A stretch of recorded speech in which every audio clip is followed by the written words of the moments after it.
रेहाना और रवि की शादी के वक्त रवि के पास कुछ नहीं था। रेहाना, तुमने मुझसे शादी करके एहसान किया है। मुझसे ज्यादा तो तुम कमाती हो। अरे तो क्या हुआ, एक दिन आएगा रवि कि तुम खूब पैसा कमाओगे। मुझे तुम पर पूरा विश्वास है। रवि और रेहाना खुद को स्टैंड करने के लिए पूरी मेहनत करते। रेहाना, मैं नौकरी नहीं करना चाहता हूँ। तो कोई बात नहीं, मैं नौकरी करके घर चलाती हूँ, तुम बिजनेस सेट करने की कोशिश करो। एक दिन रेहाना, तुम जानती हो, मैंने जो विज्ञापन बनाने वाली कंपनी खोली थी ना, उसे बड़ी ब्रांड का ऑफर आया है। अब हम लोगों के दिन प्यारे न्यारे हो गए हैं। मैं जानती थी रवि कि एक दिन तुम सेटल हो जाओगे। रवि का काम अच्छा चल जाता है। एक दिन वो रेहाना से कहता है, रेहाना, अब हम लोगों का बच्चा भी हो गया है। बहुत छोटा है वो, उसका ख्याल कैसे रखेंगे हम? कैसे क्या, मैं गांव से माँ को लेकर आ जाती हूँ। नौकरी से हाफ डे ले लिया करूंगी। अभी तो वो छोटा है, स्कूल जाने तक मैं मैनेज कर लूंगी। देखो रेहाना, मैं अब अच्छा कमा रहा हूँ। तुमको नौकरी करके परेशान होने की कोई जरूरत नहीं है। अरे कैसी बात कर रहे हैं, मैं अपनी लगी लगाई नौकरी कैसे छोड़ दूं? और मैंने तो सुना है हम लोगों को कुछ ही महीनों में सरकारी नौकरी मिल जाएगी। सरकारी नौकरी में कितना कमा लोगी? उतने में तो मैं ड्राइवर रख लूंगा। रेहाना को रवि की बात का थोड़ा बुरा तो लगता है। कम से कम मेरी नौकरी की इतनी बेइज्जती मत करो। भूल गए, इसी नौकरी के बदौलत तुमने अपना बिजनेस खड़ा किया है। अरे वो तो मैं किसी के भरोसे भी कर लेता। देखो, अपने बच्चे को संभालो, घर का काम करो। अब बाहर जाती तुम अच्छी नहीं लगती हो।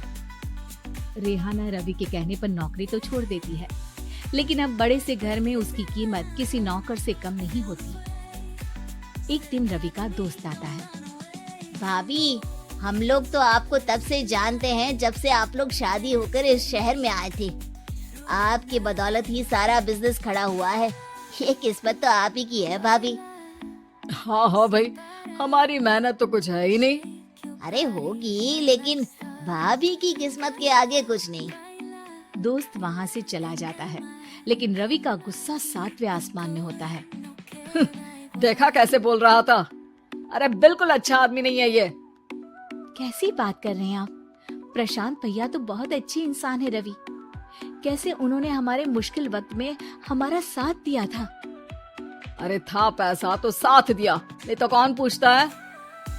रवि का व्यवहार पैसा आते ही अलग हो गया। वो बंदे को बंदा नहीं समझता।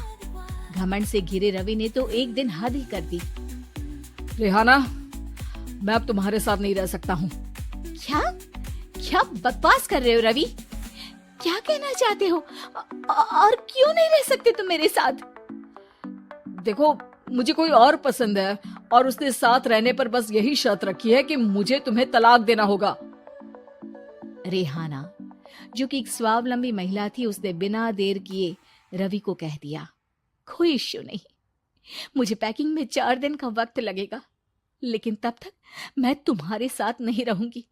4 दिन के लिए तुम कहीं और शिफ्ट हो जाओ, मैं घर से निकलूंगी तो बता दूंगी।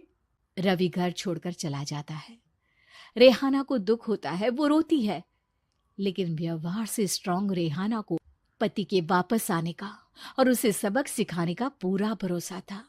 फिर एक दिन, अरे शुशिका, कब शादी करोगे तुम मुझसे?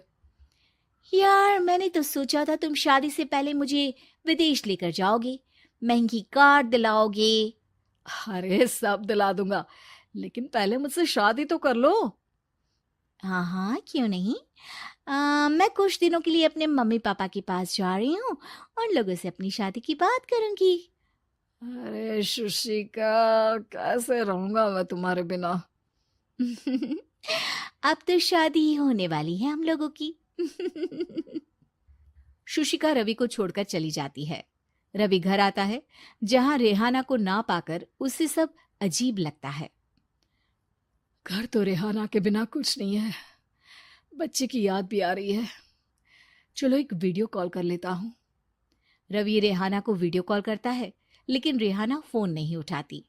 रात को सोते वक्त मन कर रहा है मुन्ने को गले लगा लूं।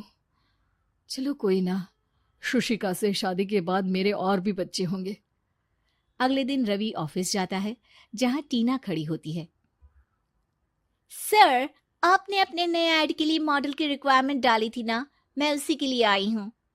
रवि टीना को देखकर खुश हो जाता है। अब शादी हो गई है तुम्हारी? नहीं सर, बस अच्छा सा हैंडसम और अमीर लड़का देख रहे हैं मेरे मम्मी पापा। रवि के दिमाग से तो टीना को देखकर शुशिका का ख्याल भी खत्म हो जाता है। अरे यार, ये लड़की मिल जाए कितनी सुंदर है। शुशिका तो इसके आगे कुछ नहीं है। अब क्या तुम्हें ऐसा नहीं लगता कि मुझसे मिलकर तुम्हारी ये खोज खत्म हो गई है? आप तो 2 बच्चों की पापा लग रहे हैं। अरे नहीं नहीं, मेरी शादी तो हुई थी, लेकिन बीवी को किसी और से प्यार था, मुझे छोड़कर चली गई। खैर, टीना की दोस्ती रवि से हो जाती है, लेकिन 1 महीने बाद शुशिका रवि के पास वापस आती है। मेरे मम्मी पापा तुमसे मिलना चाहते हैं, लेकिन उन लोगों को ये मत बताना कि तुम पहले से शादीशुदा हो, और हाँ, शादी से पहले अपनी सारी प्रॉपर्टी तुमको मेरे नाम करनी होगी। अरे पागल, अब मैं तुमसे शादी ही नहीं करना चाहता। भला ऐसी लालची औरत से कौन शादी करेगा? तभी वहां टीना आ जाती है। रवि, ये पागल सी औरत कौन है? देखो, तुमने ही कह दिया ना पागल, तो पागल ही है। पता नहीं कौन है, कह रही है शादी कर लो, लेकिन शादी से पहले अपनी सारी प्रॉपर्टी मेरे नाम कर दो।